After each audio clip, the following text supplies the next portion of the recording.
சென்னை தேனாம்பேட்டையில் மது போதையில் பெண்ணுடன் தகராறு செய்ததாக கூறப்படும் இளைஞரை போலீசார் பிடிக்கச் சென்றபோது அந்த இளைஞர் போலீசாரையும் தாக்கினார்.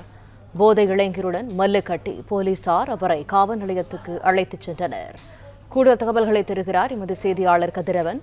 கதிரவன், வணக்கம். முழு விவரங்கள் என்ன? சென்னை தேனாம்பேட்டை காவல் நிலையத்திற்குட்பட்ட டி நகர் சென்ட் தாமஸ் சாலையில வசித்து வரக்கூடியவர் திரிஷா. கடந்த ஆண்டு இவரது கணவர் மின்சாரம் தீக்கி உயிரிழந்த நிலையில தனது பிள்ளையோடு வசித்து வருவதாகவும், நேற்று இரவு தனது மகன் டியூஷன் சென்று விட்டு வருவதற்காக காத்திருந்த அவரிடம் அதே பகுதியில் இருக்கக்கூடிய கோபி என்ற நபர் மது போதையில் தகராறு செய்து ஆபாசமான வார்த்தைக்கு திட்டியிருக்கிறார். இதனை அறிந்து இருவருக்கும் இடையே தகராறு ஏற்பட்ட போது அங்கிருந்த பொதுமக்கள் காவல் கட்டுப்பாட்டு அறைக்கு தகவல் தெரிவித்திருக்கிறார்கள். அப்போது ரோந்து போலீசார் சம்பவ இடத்துக்கு வந்து அந்த விவரங்களை கேட்டறிந்து கொண்டிருக்கும் போது போலீசார் முன்னிலையிலே கோபி அந்த நபர் திரிஷாவை ஆபாசமாக பேசி தாக்க முற்பட்டிருக்கிறார்.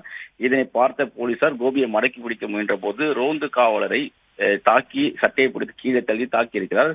உடனடியாக ரோந்து காவலர் கோபியோடு கட்டி பிடித்து சண்டை போட்டு அவரை தற்போது காவல் நிலையத்துக்கு அழைத்து சென்றிருக்கிறார்கள்.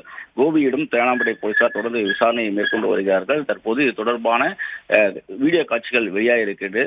கோபியை அந்த காவலர் மடக்கி பிடிக்கக்கூடிய காட்சிகளும், அதே போல காவலரை அந்த கோபியை தாக்கக்கூடிய காட்சிகளும் வெளியாக இருக்கிறது. தற்போது இந்த காட்சியின் அடிப்படையிலும் போலீசார் விசாரணையை மேற்கொண்டு வருகிறார்கள். திரிஷா தொடர்பாக தேனாம்பேட்டை காவல் நிலையத்தில் புகார் அளித்திருப்பதாகவும், அதே போல காவலரும் தன்னை தாக்கியதற்கு தொடர்பாக புகார் அளித்திருப்பதாகவும் தெரிவிக்கப்பட்டிருக்கிறது.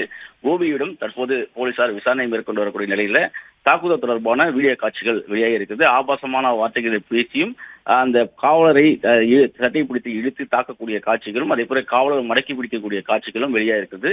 இது தொடர்பான விசாரணையை தேனாம்பேட்டை போலீசார் முன்னெடுத்திருக்கிறார்கள். தகவல்களுக்கு நன்றி கதிரவன். பிளே ஸ்டோர் மற்றும் ஆப் ஸ்டோரில் இருந்து பாலிமர் செயலியை QR கோடு மூலம் பதிவிறக்கம் செய்யுங்கள். செய்திகளை உடனுக்குடன் பெறுங்கள்.